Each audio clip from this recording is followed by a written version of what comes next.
you guys doing? Wala na bang energy left?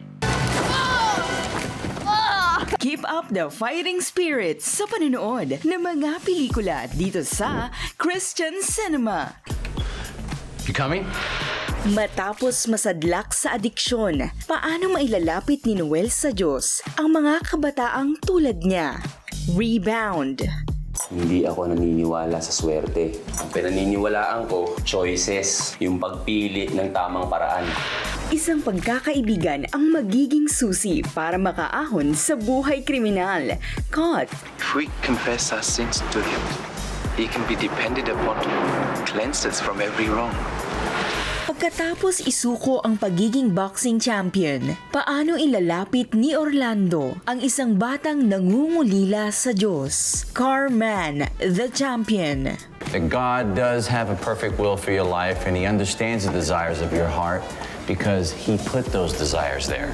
But we have to have patience, and that's the tough part.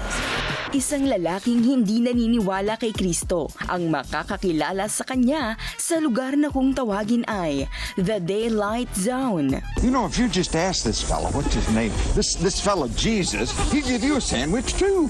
Jesus!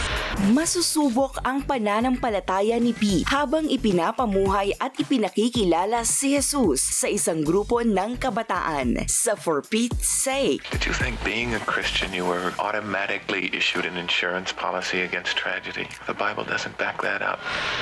Matapos mamatay ang kanyang nobya, isang mangangaral ng salita ng Diyos ang masusubok ang pananampalataya.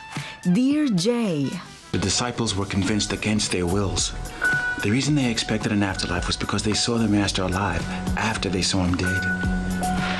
isang himala noong pagkabata ang magdadala sa isang dalaga pabalik sa Diyos in the arms of angels. I wasn't sure what had happened, but I knew it was a miracle. I decided then and there to dedicate my entire life to the Lord. Laging may action at excitement dito sa Christian Cinema.